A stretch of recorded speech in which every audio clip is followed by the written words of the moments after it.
Hi everyone. So welcome to the next author panel for YA ThrillerCon. Today I'm joined by 5 amazing authors and we're going to be discussing plotting versus pantsing. And yeah, this is a live broadcast to YouTube for the con. So if you're watching live and you want to ask any questions at any point, you can use the little Q&A facility on the YouTube page. It will be right next to where the video is being streamed. And you can just submit any comments or questions there, and then we can interact with those questions as well and answer your questions live. So it's a really good opportunity to talk to us as well in like real time. And yeah, we're going to be discussing plotting versus pantsing and how we go about writing a manuscript. So firstly, we'll do some introductions to let you know who you all are. So Mocha, do you want to go first? Introduction? Okay, sure. Hi, I'm Mocha Von Bee, and I love writing YA. I'm actually querying a YA mystery at the moment, so that's what I'm doing. And I'm from Ireland originally, but I live in France now. And I've also been trying to figure out how to do audio, so that's one of my summer projects. Oh, that's super interesting. It makes you sound really busy though. So like doing your own audio. So yeah, Chelsea, would you like to introduce yourself next? Hi, I'm Chelsea Ichaso, and I write young adult thrillers. My debut, I have it right here, Little Creeping Things. It just released last month. So yeah, it's like a teenage detective kind of story. Yeah. Oh, that's so exciting. And I remember I read an early draft of that manuscript as well, like a few years ago. So yeah, I was so excited to see it release. Yeah, Desmond, would you like to introduce yourself next? Yeah, I'm Desmond Hall. I was born in Jamaica in the West Indies, and we moved to Jamaica, Queens in New York. And parents like Jamaica. My debut novel is called Your Corner Dark, which in Jamaica sort of means being stuck between a rock and a hard place. And a young high school boy falls into incredible trouble after he lands a scholarship that would get him out of Jamaica to study. And he has to do some terrible things in order to try to find his way back to the right path. And it's due out with Simon & Schuster, Caitlin DeLuey Books. It was scheduled for the fall, but now it's been pushed back to January due to COVID. Yeah, I'm really looking forward to reading the book, and I know I am interviewing you as well later for the YA ThrillerCon too, so we can find out more then. Wendy, would you like to do introductions? Hey, I'm Wendy Heard. I have a couple adult thrillers out, and I've got my first YA thriller coming out in March of 21. It's called She's Too Pretty to Burn, and it's sort of a much more murdery Dorian Gray reimagining, but gender swapped. That sounds so interesting. Great title. Thank you. Thank you. Yeah, that was amazing. I'm really bad at titles, so I can never take full credit. I always have to like send something really awful to the agent and editor mutual email, and then they'll just like start saying other things that are not what I just said, because I really cannot title anything. Yeah. I'm bad too. My cousins in Jamaica gave me the title. They said, cool. So what do you, boy? You have to make it your corner dark. You know, have to change it up. Love that. Titles are so hard. Yeah. The worst.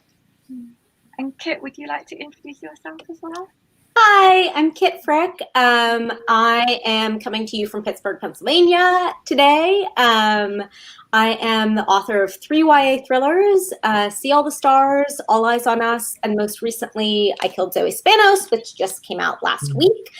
And and I have to give my editor partial credit for titling this one. It sold under the title Windermere, which is the name of the creepy Gothic estate in the novel. And one of the two editors that worked on the project rightfully pointed out that that could be any genre, any age category. That book could be anything. So I did come up with the title, but it was through her polite suggestion that my original title did not work, that I got there. And I've been describing I Killed Zoe Spanos as young adult Rebecca set in the Hamptons with a true crime podcast. Nice. Cool. That's fabulous. So I'm Madeline Dyer. I write YA dystopians and YA thrillers, and my latest release is actually a YA thriller set in a dystopian world. So just combined my two favourite genres that I love to write there. So it's called This Vicious Way. There it is. I always get mixed up when I try and hold it up to the camera. I just always get like too close or too far away. Yeah, it's about an assassin who's intent on getting revenge on the people who kidnapped her when she was younger. And she's being like chased across the country on a road trip as well. So yeah, that's my book. That's amazing. Thank you. So so now we've done introductions, we will move on to like the actual panel now for discussing our writing. So my first question for you all is, how did you get started writing YA thrillers, and what is it about this genre that appeals to you? So who shall I pick to take that? I can actually start because your introduction is a perfect segue into my response. So the first novel that I wrote that is unpublished and will never be published was YA dystopian. And I came to YA through reading dystopian. I love it as a reader. And so my first attempt at writing a novel was dystopian. And I mean, I don't think this book would have sold anyway, regardless of the market, but I definitely wrote it too late after the trend had peaked. So it was probably doomed from both a craft and a market standpoint. But I did prove to myself that I could, in fact, write a novel and that I really loved it. And so then I thought, and I was also reading a lot more YA during this time. So I was expanding my reading knowledge of the age category. And so when I sat down to write my debut, See All the Stars, I was armed with a lot more knowledge about what might possibly sell and where else I might fit into the YA age category. So I've always loved mysteries. And so writing a suspense-driven narrative seemed like it would possibly be a natural fit for me as a writer. So that's how I sort of came to thinking about writing my first thriller. And from there, my books have gotten increasingly thrillery. I describe See All the Stars really as a contemporary suspense more so than a thriller. But with every book, my stories have gotten more solidly situated in that mystery thriller genre. And there's usually both for, like, my books are mystery driven. There's a whodunit or whydunit question, but there's also the like suspenseful character in peril element. So they're both mysteries and thrillers. So that's how I arrived where I am, and I'm very happy to be here. Awesome. I'll jump in because I'm sort of the opposite, I guess. I'll play off that. I kind of think I'm an accidental YA thriller writer. I didn't really intend to do that. I was more just writing a story that really appealed to me. And I guess I really like thrillers. And it was really my agent and Faye Bender, give her a shout, love her. And my editor, Caitlin DeLuey, who is beloved, who really taught me a lot about, the actual genre itself. So it was mostly that I too love thrillers. I didn't really, study the YA portion of it so much. I'm sort of still learning that. And but the thriller stuff I've always loved. I love the French stuff, Diva, Shoot the Piano Player. I love Tarantino. So many, great writers. And that's really my sort of way in. I think I had a similar experience to Desmond in that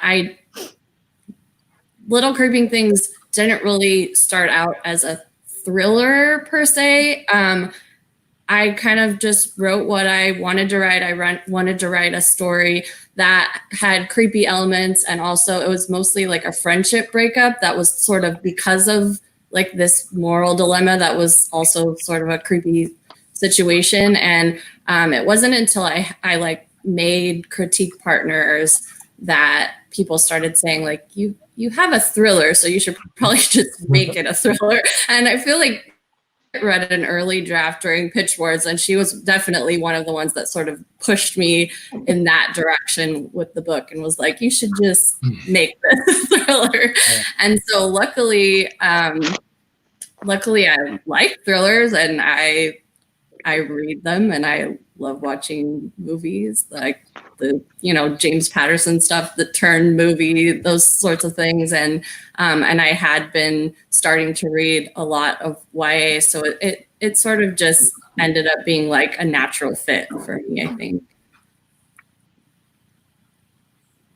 Great. Mecca, do you want to go next? Yeah, sure. No, I guess what I like about thriller and mystery and YA is I think it's a good way to explore some of the darker aspects of being a teen, because a lot of other YA is it's more sort of happy or optimistic, or it's a lot of romance, and even contemporary YA can go into more serious issues. But yeah, I definitely think with mystery thriller, there's always a dead body to start with. So your stakes are going to be life and death. So that means that you already have, great material to work with. And I think seeing how teens kind of, giving something like that to confront just gives you an opportunity to look at things that you probably couldn't look at. My stories are quite character driven, so it gives a kind of an opportunity to look at things in a way that you probably couldn't, if you were doing something more lighthearted. Yeah, I think that's exactly right. I mean, as a teenager, it already feels like the stakes are life and death for you. I mean, if you, like, for anyone who has ever been a teenager or remembers being one, it seems like when you are writing in the thriller genre, it's just a natural extension of what teens are experiencing emotionally, actually making the stakes life and death. It's just like, that's a way, I think, to look at an entry into the genre that that I think just takes what teens are already experiencing and then just amplifies it. Yeah, I totally agree. Like a lot of I like reading fairly widely in YA, but I do just love YA mystery. There's so many great writers in it. It's fantastic genre, really. Yeah, definitely. Wendy, is there anything that you'd like to add? Yeah, I mean, I didn't necessarily intend to write YA. It just kind of happened. First book I ever queried was YA. And then I moved into adult, and I published a couple adult books. And so then I kind of came back to YA. So yeah, I guess it was, I do like to write younger characters, and I was noticing that in adult, I was craving doing that. So I was like, this will kind of scratch that itch if I have like a YA brand where I can actually go all in on those, maybe like younger themes, and kind of separate that out a little bit. So yeah. Yeah, that's super interesting, because I love hearing about like how other authors got started writing YA thrillers. Like with my own experience, I started writing YA dystopian, and I actually changed genre when I had brain inflammation. So I have this a neuropsychiatric disorder where my brain gets inflamed, and then like I get psychosis. And before that all happened, I was purely writing like dystopians and fantasy, and then immediately after that, like during all the brain inflammation, I lost my ability to speak and communicate, and I couldn't like write or anything. And then as I began recovering and I started writing again, I started writing thrillers, and it was just this massive change for me, because I'd never really been drawn to a thriller genre before that. Like I'd love reading thrillers and crime, but for me as a writer, it was just something that I hadn't really thought about. But as soon as I was like recovering from this brain inflammation, it was just what I was really drawn to writing, and I just found that like really interesting, because I can like pinpoint the exact day when I changed from being sort of like fantasy and dystopia to thriller and darkness. And so yeah, I'm always like interested to hear how others got started writing. That's wild. I'm glad to hear that something so like creative and productive came out of probably a horrifying medical experience. But yeah, that's a totally wild story. Yeah, it's a lot like Hemingway's thing about the writing cure. It's really cool. Yeah, anyway, should we talk about writing processes now? Because I know when I'm writing a thriller, I cannot plan anything at all to start with. I have to discover it as I'm writing. I have to be really surprised, because I found that if I do plot beforehand, it feels like I've already told myself a story, and then I'm just not motivated to write it at all. So I'm really interested to hear if any of you are also like of the same sort of like style, where you just dive straight into a first draft, not really knowing what you're writing about, and then you give yourself so much work later on in edit. It's trying to like actually sort out what you've written. Yeah, I'm totally like that. You described me there, Madeline. I'm exactly the same. But the only thing I do now is I write a really short first draft, which gets me to the end. So at least I know who's done it. And then I go back and sort of work it from there. And I also find like adding in the red herrings later on is much more helpful, because, and also like, because I have a really short first draft, you know, the way when you add in a red herring, your word count just sort of amplifies hugely. So it means they end up much longer. But yeah, that's as close as I can get. I mean, I certainly don't consider a short first draft as plotting, but it's as close a compromise as I can get. Yeah, Chelsea, what about you? I'm just shocked to hear that people can write thrillers without plotting the whole thing, because I just assumed that, like, with all the twists and everything, that you had to do some amount of plotting. So that's amazing. I pretty much only will pants on a scene level. I try to like have an entire outline done in advance, and I know pretty much everything that happens each chapter, definitely all the major plot twists and who's done it and all of that. And I mean, I get really involved when there's like multiple timelines or narratives, like in the one that I'm writing next, where I'll even like type up an outline, print it, cut it, move things around like a puzzle on the ground. So I'm totally a plotter. And then like when I do get into the scene level, that's when I try and like let my imagination go and sort of let the characters discover themselves more organically. But and I'll go with things like if it takes me somewhere that's not on my outline, I'll definitely see how that plays out. But yeah, most of the major stuff I know ahead of time. Okay. Yeah, I was going to mute myself when you asked about pantsing. I'm amazed at people that can sit and just dive right in like that. I'm a voracious plotter. And what I kind of do is I sort of start with the physical want, you know, and then the internal want for the protagonist.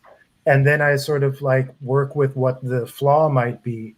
And then I sort of like surround on the page, I surround my protagonist with the forces of antagonism, which is, you know, whether it's the weather, other people, societal things, you know, whatever it might be, because I really think when I figure out what the negatives are and who the villain is and how to really make that powerful, I find that really helps me make the story happen, as well as sort of just make the story better. But I can't imagine sitting down and just, you know, Mocha, respect, Madeline, respect. I cannot do that. It's impossible for me. Wendy, what about you? I definitely over plotted to the point where I didn't want to write the book anymore. Like I have done that, like made too much of an outline to where I was now like, I'm bored of thinking about this, you know? So I try to like, I do beat sheets. So when I go in, I'll know like what the major plot points are going to be, like where am I aiming toward?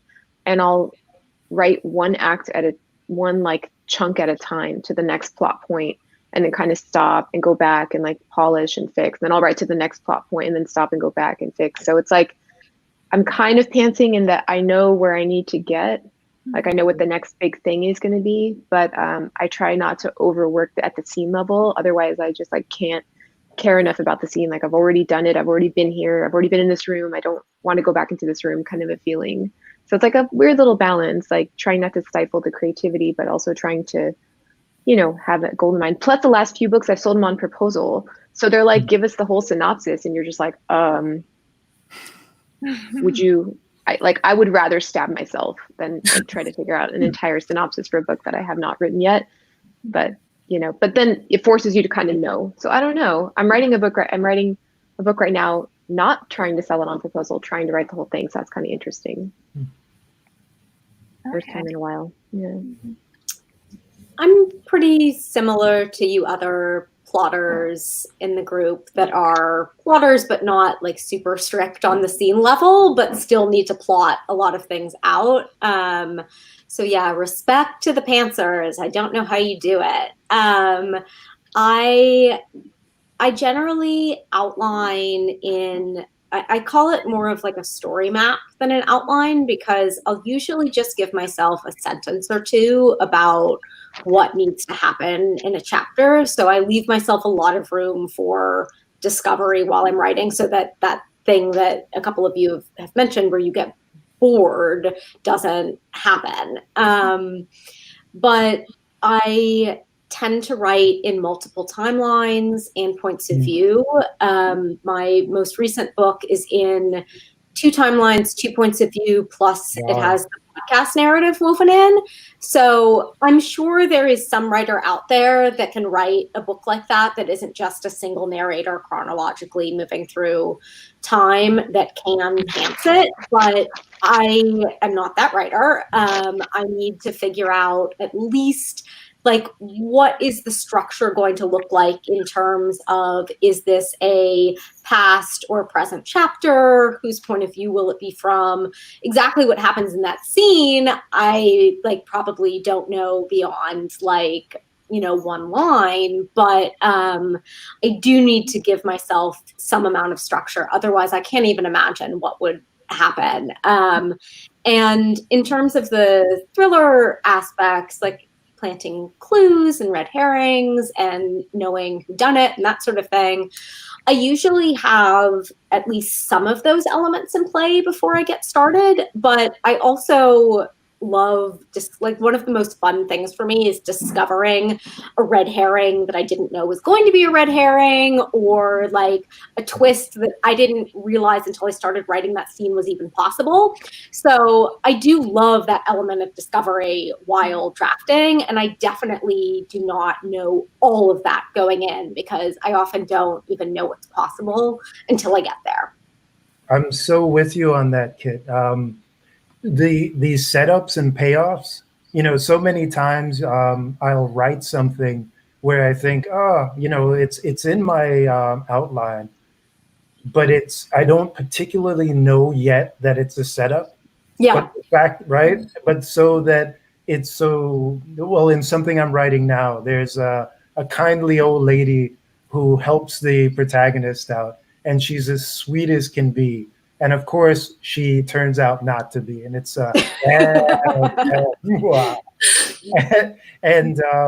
you know, the scene is great and everything, but my awesome writing group is telling me it's a sort of standalone.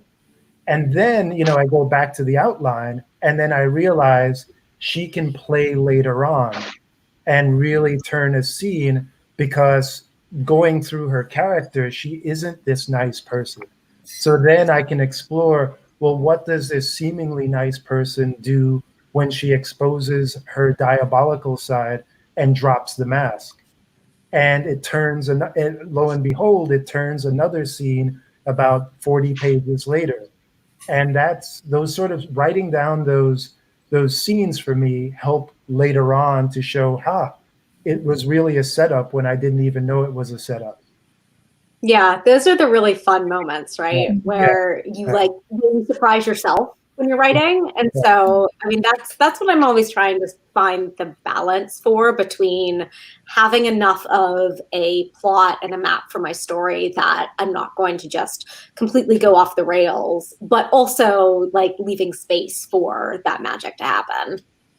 Yeah, I remember with my story that the one I'm querying at the moment, I felt at the end of it, I had kind of like a big main herring that I'd spent a lot of time making the big red herring, but I felt I didn't really have enough suspects. So I had to go back and try and come up with suspects. But the characters, as the writer, there's absolutely no way they're the murderer. They wouldn't do it in a million years. But you have to kind of try and think, what would make it plausible, that maybe they might, how could you get the reader to think, even for a second, that this person who, is the victim's best friend or whatever, would actually kill them?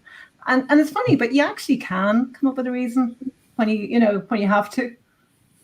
So I find that kind of fascinating, that actually anybody could be a murderer, really. Yeah. Anyone on this chat? Maybe. Oh, yeah, I'm back. We lost. We're all pretty diabolical. I know. We lost connectivity, I feel, but now maybe it was just. Yeah, I think we lost you for a second there. Sorry, who, me? I think that was Kit. No, I think it was me. Okay. I think it's okay now. Yeah. So right now I have this thing in my outline that I get into, I go in through, I like have, okay, here's what's coming up next. And then it just says, she discovers this, she finds out this. And I'm like, how, why, where? Like, it's not a helpful outline at all. It was just like, I realized that it was just like, yada, yada. She figures this out. Like, okay, well, great. Now how? I don't know. This is one chapter, 25 chapters long. I'm so mad at myself.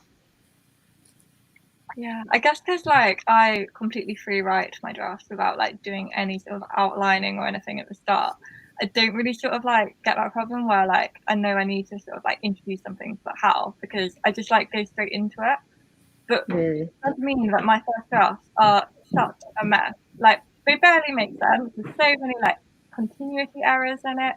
We've got like random characters popping up like in one scene who like supposedly are really important, and then they're never in the manuscript ever again after that. So it's very much like I'm experimenting and exploring my way through the story. So usually it's not until I've got to the end of like this really messy first draft that I actually know what the story is, what I'm trying to tell. So I guess I do all my planning after my first draft, because like when I know you were saying about beat sheets, like I do use beat sheets as well, but I use them sort of in my second or third draft when I'm trying to work out what to use and like make sure I've got all the necessary components and I'm reordering it.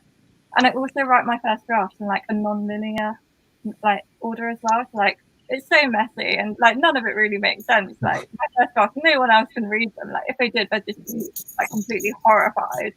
But yeah, so I was just thinking like when you were talking about like how you sort of outline and plot, but I suppose I do kind of outline and plot, but I do it after I've written like a first draft, and then I'm sort of like trying to rearrange parts of my draft to sort of like make sense. And by that time I do know what the story is I'm trying to tell. Like I know most we're in the same critique group. Like you were reading an early draft of one of my thrillers a couple of years ago, and I was just like writing that like purely on the seat of my pants. So just like I had no idea what was happening next, and I just kept making more and more exciting things happen, and then here's another twist, and let's have another twist here.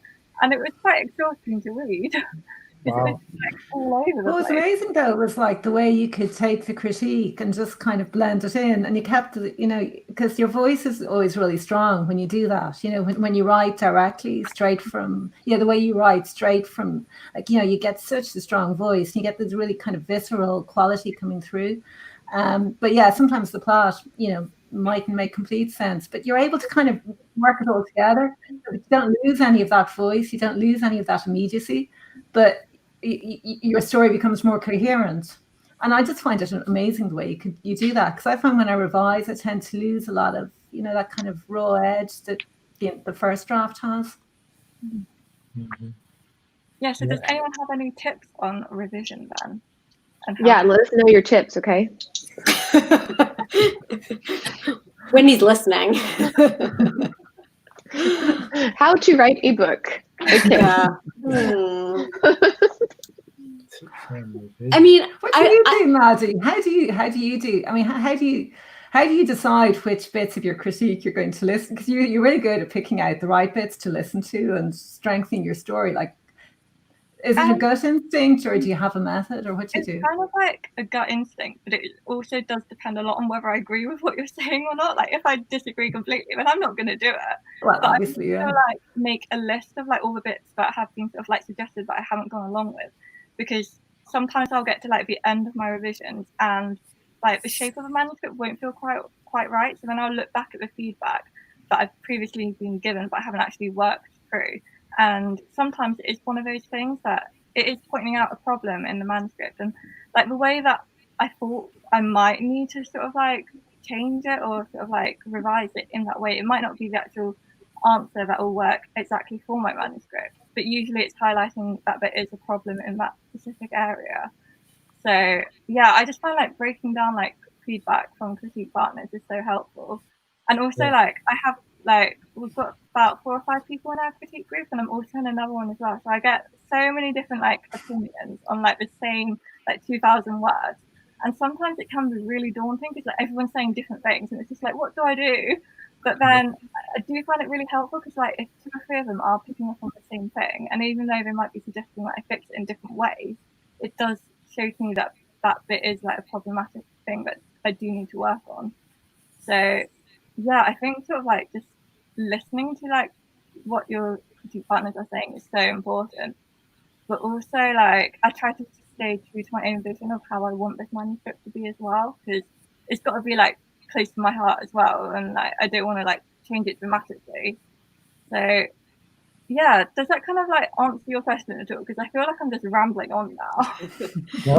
No, but it's true. You do stay very true. That's the bit I find so impressive. It's like you manage to make the changes your partner suggest, but it does stay completely true to your vision. Yeah. Yeah. I used to know this old man in Texas. He said, if 3 people call you a horse's ass, it's time to get a saddle. And it's like, if 3 people say the same thing about the same part of your book, right? You gotta fix it. Yeah, I sort of do that same thing with writing down all the notes and then picking and choosing which ones I find most relevant. And I also use this sort of trick that sometimes I play around with the scene, and if the scene doesn't feel like it's right, I write it the opposite way. So I switch around the want, the desire, and everything, and I give that to another character to see if it works. And if that happens, then I have to go back, of course, and change everything else to sort of fit with what that change is. And the story guru Robert McKee has this tale that he tells, where if you come up with the most amazing sort of ending, where there's a great chase into the desert, and every plot point is hit, and it's the most amazing and rewarding surprise you can find, but it's a very physical one. But the problem is your protagonist is 300 pounds, smokes 10 packs of cigarettes a day, and he says, what do you do? And he says, you go back to page 1 and you change that 3 to a 1. You eliminate the packs of cigarettes, and you say he or she trains in the gym 7 days a week in order to make that sort of payoff, that so rewarding work.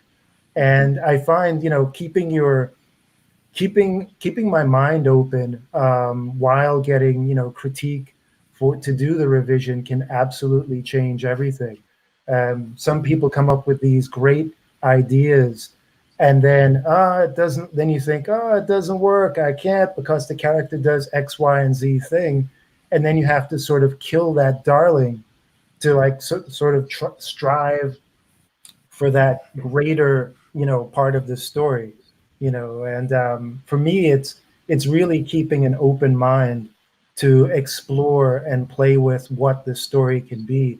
And, it's kind of the ascension of the best idea, and not owning it just because it's mine, it becomes mine. But if it's someone else's idea, I love them for it, and I'll, definitely thank them later. Yeah, Chelsea, have you got anything that you would like to add to this?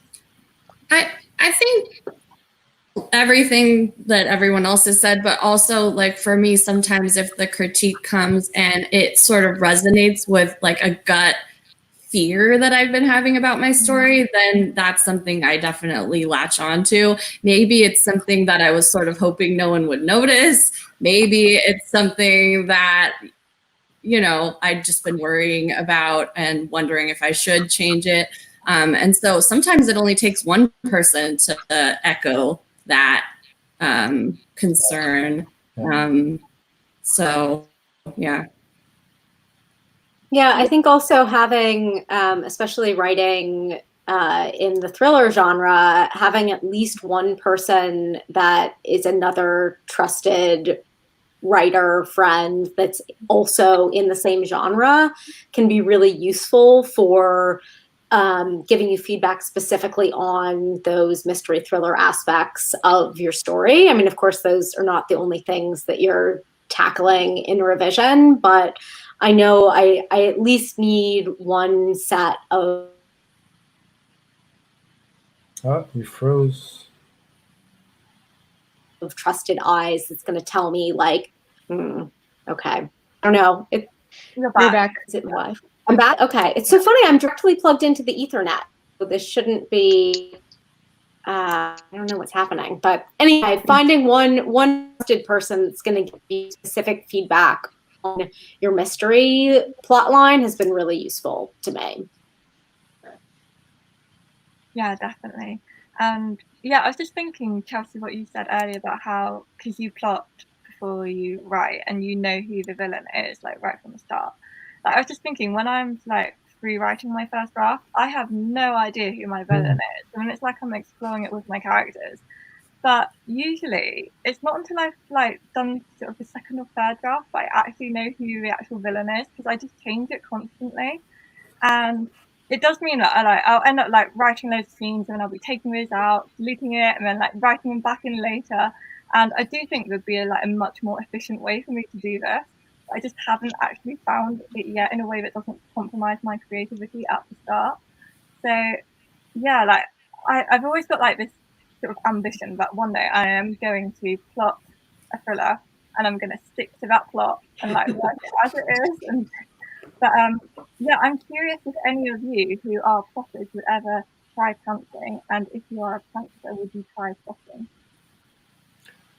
I hate roller coasters. I just really I think I've tried it at some point early on, but that I think I'd still be writing soda commercials and other things instead of writing novels. I can't do it without the outline. And sort of for me, I've studied plotting kind of, I guess a lot. I've taken the Robert McKee course like 3 times. Michelle Hoover at Grub Street. She's an amazing teacher. I take her. I took a course also with Mike Nichols, the lead film director, and I have a dog-eared copy of Save the Cat. And what I've sort of done is I've put it in the blender and made an outline that sort of works for me.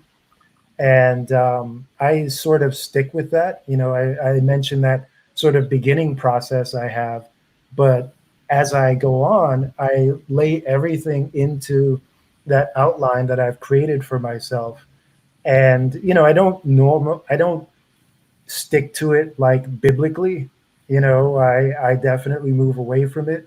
But for me, it really helps to remind me that there are conventions in the genre that I can play with. And for example, one of them is, when you get to the third act, there's that Judas moment of betrayal. And with that, I thought, how cool could it be if you set up the betrayal you know, and I would never have thought of it unless it was actually, you know, a convention of the outline. And I thought, okay, what if the betrayal isn't a betrayal? And it creates, you know, the absolute problem. And having those sort of, I guess, road markers really helped me a lot.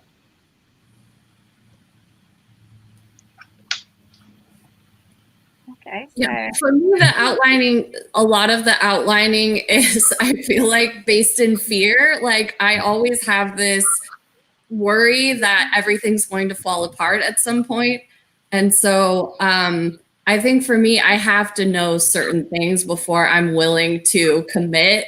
But I am writing something, it's not YA, that just very slowly, when I get time, I write pieces of this other story. And I will say it is the most bare bones outline that I've ever done before. So most of the story is I'm pantsing my way through, and I'm coming up with twists as they occur to me. And so that's the closest thing that I've done. But I did have to know, I don't really use beat sheets, but I want to say that like some of the major beats are in the outline, and that's about it. But yeah, especially since I keep hoping that one day I'll be able to outline to the point where like my story doesn't really need very many revisions, and I've still never gotten there. So I feel like if I did an even, you know, if I did even less outlining, it would fall apart even more. So yeah, that's why I outline, just because I am just worried that more plot holes will happen than what I already deal with on a regular basis. I mean, I think it would be fun. I think it would be fun to pants a story. You know, I definitely would want to try it, especially if it wasn't like you're trying to do it professionally, but just for fun, like on the side. I think it'd be really interesting to just like kind of create some characters, create a world, and then just sort of like, you know, dip into it when you're feeling like, you know, when you're frustrated with your other book. It'd be fun to have something like that to dip into. Sure, that'd be cool. I don't know if I could totally pants a mystery thriller, because I just feel like, I don't know, it feels like I would waste a lot of time coming, you know what I mean? Like, but maybe not. Like Stephen King talks about how he doesn't plot, but he totally does a 3-act structure. He just does it subconsciously, you know? So like maybe you can get to a point where it's just all subconsciously kind of written into your storytelling, and you just naturally hit the beats, you know? And so you don't have to, you know, maybe someday, right? Yeah, in my 10th. Yeah, because I'm still Googling what is a book, right? So Right. obviously. Yeah, going back to what Chelsea said a moment ago, you know, when you talk about those holes, one of the sort of problems I get is when you come upon a hole, but the hole, it's such a good area that you want to let it go, and you wonder if readers will forgive you for it. And again, going back to McKee, he talks about the Terminator, and he says that doesn't have a plot hole. It has a plot like Gulch, you know, or right, because the guy goes back in time to save himself, but how can he do that if he wasn't forward in time? And we're all, I mean, you know, everybody, a lot of people, I'll say, love that film, but, you know, that hole exists, and we all kind of are rational enough to say, yeah, you can't really go ahead in time to come back in time to save yourself, but it's okay. I like the, you know, I like the story. And I have trouble sometimes wondering whether to let those holes go or to try and fix it, you know. I don't know how you guys feel about that. Well, when I find a like massive plot hole in my draft, like my first reaction is thinking, "Oh, no one else will notice this. It's fine." And then after I've sort of like realized that, well, I do kind of have to do something about it. I try to think of like as many different ways that I could solve it as possible, and just like trying to be like as creative as possible. But also, I try to like tie it into characterization, and so whatever solution that I choose to fill like the plot hole, it will reveal something extra about the characters as well. So it's not just like repairing sort of a plot hole; it's moving the story forward as well. So that's something that I'm like trying to be like really conscious about doing. But yeah, I hate plot holes so much, and it's like I don't plan at all. I end up with so many of them, and yeah, like it's almost like a game. Like, how many plot holes can I spot in this draft?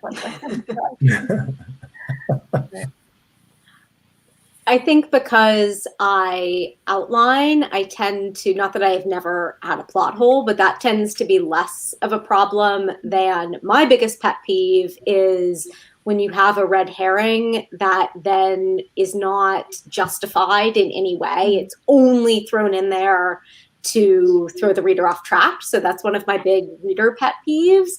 And so I am always working in revision to make sure that I'm not doing that to my readers.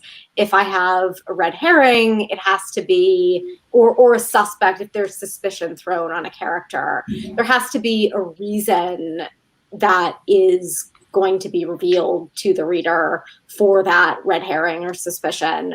So that's the type. I've definitely had a couple times where I've gotten lazy and been like, oh, it's fine. I don't really want to come up with a reason for this. But then, like, I know I will be my harshest critic about that. So at some point in the process, I make myself resolve it. I've had little ones that I got called out on, like things that I didn't think anybody would care about. I was like, yeah, okay, you know, it's probably unrealistic that she would have this thing in her house, but like it's reasonable, like it's not off. And then of course, like that'll be the thing that, like, I'll have this other gaping thing where I'm like, oh, no one notices that, but they'll be like, why does she have a suture kit? If she was a surgeon, she probably wouldn't have that at her house. I'm like, for God's sake. So it's always something, right? Like, you should be like, why did she bring it home? Okay, what was the circumstance, and what is a way to work this in? Did you want me to write that in? Did you want me to write in a scene where she's like why she's concerned about first aid, like into this thriller, or like, you know, so stuff like that, you know, it's always going to be something, right? And sometimes it's something that you didn't even know, that you didn't even catch, your editor didn't catch, no one caught, and then someone on Goodreads will catch it and tag you in it or something. Yeah. You're like, ugh. You're like, Hemingway didn't have this. Yeah, my editor catches everything. Thank goodness. It's just also tough. Do you guys have you ever had a copy editor catch something that you were just like, I can't believe I didn't know this? Or like, did you just ever have a copy editor or a proofreader make you feel like such an idiot? Yeah, I had a day that was 31 hours long once, and I didn't realize. So yeah, that was quite important to change that. So yeah, I'm glad you caught that. But yeah, they kept having a lot of lunch. Yeah. I can't remember what they are, but yeah. Yeah. I had a big fight with the copy editor about whether the plural of converse was converses. I was like, no. And she was like, it's in Canada, it is. And I was like, it is not. Yes. Wow. The shoes. Yeah. The shoes. I would have said Converse too. Like, I wouldn't think it had a plural. Yeah. Yeah. Pair of Converse. Yeah, you Converse, would say right? Converses, would you? I put on my Nikes is. Right. Yeah. My dark now. So. Oh, you muted.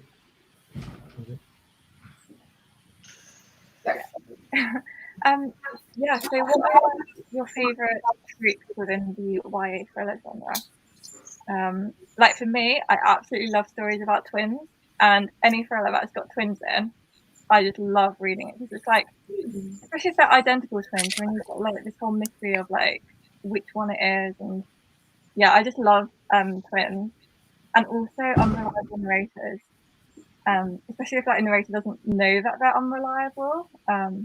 So yeah, I really like those two things. Do you have any favorite sort of things within the genre? I like complicated friendships, you know, where like they're kind of falling in and out the whole time, or they don't fully, you know, like someone's your friend. You do those, Madeline, as well, where, you know, there's a friendship, but the friends don't fully trust each other, or, you know, there's an element of secrecy there or something they haven't. I love that. Yeah. I love the Kaiser Sose moments. You know, when, again, going back when that mask drops and someone reveals themselves to be someone that you, the reader, and everyone else, if I did my job right, everyone thought they were something else, and they become this other thing that throws the protagonist in this other world of hell. And I that stuff I really like. And when I stumble upon those, I'm really happy. Mocha, I am also obsessed with complicated friendships. All of my books are about complicated female friendships in one way or another. So that's definitely an obsession of mine.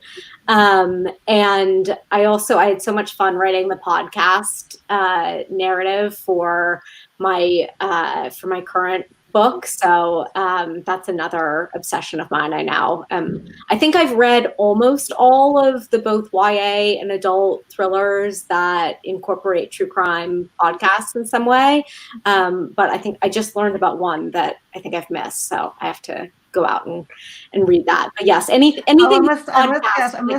must get a list from you. I've read about 3 or 4, but I'd love to read more. I just love them. Yeah. Crime and it doesn't even have to be YA. Crime and podcast. Oh yeah, there are only a handful so far, but I think that's only going, like with time, it's only going to change, because I don't think true crime podcasts are going anywhere. So just like we have such a long history of books with newspaper journalists as characters in the mystery and thriller genre, like as podcasts continue to be such a popular way of news media sharing stories about true crime, it's only going to get more and more interwoven into fiction. Yeah. I'm reading Sadie right now. Yeah. So good. Did you read Are You Listening, Tom Ryan? Yes, I blurbed it. I love it. This is a great. I'm like, I blurbed Chelsea, I blurbed Wendy, I blurbed Tom that we're talking about. Like, you all are the best. Yes, it's so good. It's coming out in October. I'm very excited. That sounds great. Is that a YA one or? Yeah, it's YA. Yeah. Awesome. Yeah, I know we've got Tom doing a reading for YA Philicon. Oh, it's actually earlier. That's probably that book. Yeah. I will catch that on the recording. Okay. Yeah, so Chelsea, did you have anything that you wanted to add about your favorite YA thriller tropes and things? Just thriller trope in general, I guess. Lately I've been seeing a lot of one of the point of views is like you're not exactly sure how they fit into the story, and then you get to find out later. So I can't really give any examples without sort of ruining that. But that's been like a mystery narrator who sort of ends up being a character in one of the other plot lines. I like that. Yeah, that's so satisfying to read when it all comes together like a jigsaw at the end. It's a really nice feeling as a reader, just seeing how everything slots together. Yeah. So as a writer, do you now all read thrillers differently to how you did before? Because I know from my experience, because I've studied sort of the structure of them and beat sheets, the 3-act structure, I'm now way more analytical when I'm reading, and I'm paying more attention to their structures, and I'm sort of trying to predict what's going to happen. So in a way, I often come up with some of the twists before it's revealed in the book. And in a way, I'm sort of ruining it for myself a bit, because I'm just being so analytical about it as I read. And sometimes I'm even taking notes, and I'm like, why am I doing this? Why can't I just enjoy the book now? But yeah, do any of you get that as well? Yeah, I used to just read them, and I never knew who done it. I never had a clue. I was always amazed. Yeah. And now I'm like you, kind of but that's a twist, or is that a red herring that they're laying down there? And I'm looking at it all and trying to figure it out. And I agree, it totally ruins it. Although sometimes I get them right, and that's kind of cool. But at the same time, it was much more fun when I didn't care. Right. Yeah, I only do it with the bad ones. I'm sort of I'm a fan, and I'm reading, and if it's really good, the editor or writer in me is completely turned off, and I'm just reading and enjoying it. But when it gets bad, then, that sort of editor and writer steps in and says, that turn doesn't work because X, Y, and Z thing. And then I hate the book. But so many times I find in those kinds of books, I still want to find out what happens at the end, even though I'm, like, oh, that doesn't work, that doesn't work. But I have to get to the ending. Yeah, I find that I can't read anything in the mystery thriller genre anymore without thinking about where it fits in the marketplace. And like I'm not necessarily, I'm able to sort of let my guard down as a reader enough to still be surprised many times. I'm not a reader that because I write in the genre, I always figure out everything. Sometimes I do, but I think that's more just a function of reading so many books in the genre, not necessarily like knowing how the sausage is made, because I still don't know. I mean, I don't know. I've written a few of them, but I still couldn't tell you like this is how to write an effective thriller. I'm still figuring it out as a writer every time I sit down to do it. So I definitely don't think that I've spoiled the magic for myself as a reader in that way, but I can't read a book that's in my own genre, and especially age category and genre, without thinking about all of the like market things. Like that's just, I think that's never going to go away as a writer. It's kind of like when you were young, a teenager or something, and you would read adult books and you just would read them. And now you read them and you're like, that's so misogynistic. Or, you catch all those things that you didn't catch when you were young. It kind of feels like that, like, and I don't know if that's just a matter of how many you've read, right? It could, like you said, it might not even be because you're a writer. It might just be because at this point you've read so many. Yeah. Absolutely. Because you see reviewers have the same thing. They have the same thoughts and they're not writers most of the time, right?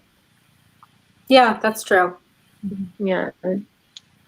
Yeah, it's really true. And I sort of, when watching films with my oldest daughter in particular, when I see the misogynistic stuff that I completely, back in the 80s or 90s, completely didn't register. And I'm so, I'm like, bad father. But yeah. So, Chelsea, have you got anything you'd like to add, or we go on to the next? Yeah, just kind of echoing what Kit said. I feel like I can get sucked into a story in a different genre much easier these days. I can sit down with the fantasy and just kind of fly through it, but thrillers are taking me a long time, and so it must be that I'm just being more analytical and sort of studying what they're doing, so I still enjoy them, but I think for me, I can enjoy like TV mystery thrillers a lot more, and I don't end up being quite as analytical about it. So yeah, I definitely still read a lot of thrillers and I enjoy them, but they just take me longer. I think my brain must be doing something there. Yeah, it does change sort of like the whole reading experience a bit. Yeah. So should we sort of like finish with any advice that we have for aspiring writers? So who would like to go first? I would just say try to make critique partners if you can. That was something that was a huge step for me. Most of mine I made through like entering pitch wars or entering author mentor match, and even if you don't get in, you can still like meet the community and hook up with people who write similar age categories and genre that you do. And I have a lot of friends from those experiences, and we can encourage each other and even talk about other things. Sometimes it doesn't always have to be writing, but it always helps to have people to talk to who enjoy what you enjoy. Yeah. Yeah, I think that idea of getting a community is amazing. Up here in Boston, there's a writing school called Grub Street, and amazing teachers, amazing students. And I don't think I would have ever become a writer and made it if I hadn't, gone to Grub Street. And having that community, which I didn't realize how much I needed it at first. And, just for the support, because writing is an amazingly lonely business. But also, the sounding boards, the ideas that you get, it's just so important. This sort of, I don't know what you call it, myth of the lonely writer, that sits down and comes up with all this stuff. I think I sort of bought into that until I realized how much it takes. It takes this community in order to, to make the work not just happen, but to make it good. So I'd say, finding that community is really important. I will jump in next, and maybe I can. We have a question that popped up on the screen. So since we're wrapping things up, I'll just try to address both really quickly here. So Pam asked, did you come to YA as an audience after writing your book, or did you start out writing a thriller with YA audience in mind? For me, I started out with YA audience in mind. Absolutely. I knew I was writing not just about teenagers, but for teenagers, and that stayed true throughout my YA career thus far. And in terms of advice for aspiring authors, the first thing I always say is don't call yourself aspiring, just do it. You're an emerging writer if you haven't been published yet. But if you're doing it, you're not aspiring, you're doing it. You don't have to be published to get that writer label. And the other big piece of advice is super common, but it's very good advice. Read a lot. Read really widely in the genre and age category that you want to be published in, but also don't limit yourself to that. Read broadly beyond that too. So you have to block out time in your schedule for that reading, because that's work, and you have to block out time in your schedule for the writing and make those dates with yourself and commit to them. And that can be really hard, especially when the other folks in your life don't understand that this is work that you're committed to doing, and you can't hang out this Friday evening because you've put it on your calendar that you are writing. And so fighting those battles with yourself and trying to get other folks in your life to understand can be a real challenge. But you have to commit.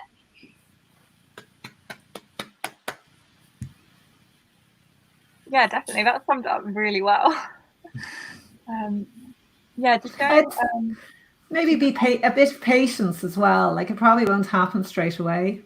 So, not many people are instantly successful with their first novel, I think. But often it can appear that way, and it looks like everyone is really successful with their first novel. But yeah. Yeah, I got interviewed for a podcast called The Worried Writer. She interviews a lot of writers, and she said the average from all the people she's interviewed is like your seventh book is the one that gets published. Wow, yeah. That seems right. Yeah. That sounds right. Mine was the seventh. That's why she was like, oh, that's still the average. I was like, really? Because I felt like it took me forever. I would say because when you write your first book, it's so precious to you, right? And oftentimes it's not the one that gets published, and you have all this grief that goes into when you eventually shelve that book after reworking it for 4 years or something. And I would say, if I could go back and advise myself of anything, I would try to change my mindset away from this book into building a body of work, building a portfolio of work, just like a painter would not paint a painting and be like, this is my painting. They would paint a series, they would do studies, and then they would do series, and then one of those might be popular, but you wouldn't judge a painter by one painting that she did, just like you wouldn't. So trying to get my mind away from that, this book is everything, to this is my portfolio or my body of work. Yeah, definitely. And I also think it's also important just to like have fun as well with what you're writing and to enjoy what you're writing, because like I know if I'm writing something that I'm just not enjoying writing it, I'm pretty sure a reader is going to be able to tell as well, and I'm not going to be confident in that work if like I feel that there's something wrong with it, or if I feel I could be writing something better that I'm more interested in. So yeah, I know it like plays in a lot with like how I go about writing, with just like having so much fun, exploring, not sort of like worrying about structure. But yeah, like having fun when I'm writing is like a hugely important part of my process. So yeah, is there anything else that any of you would like to say whilst we're still live? No? No, this has been great. Thank you so much for having us. This was so fun Yes, to like thank chat you. craft with all of you. Yeah. Yeah, it was Thank just you so great. much. You're brilliant to organize this. You're fabulous at putting people together, Madeline. Like, you're always organizing stuff. You're brilliant. Yeah. Thank you. Yeah, Absolutely. it's so great talking to other writers, and yeah. So we do it tomorrow. Yeah, this has been the panel on plotting versus pantsing for YA Thrillercon. If you are watching this and you'd like to check out the other panels that we've had, they are there are all links to them on the website, which is yathrillercon.co.uk, and all of the broadcasts are live, but you can also watch them after the start of the replay as well. So yeah, thank you. Thank Thank you. you so Thank much. you. Thanks for having us. Thanks. Thanks.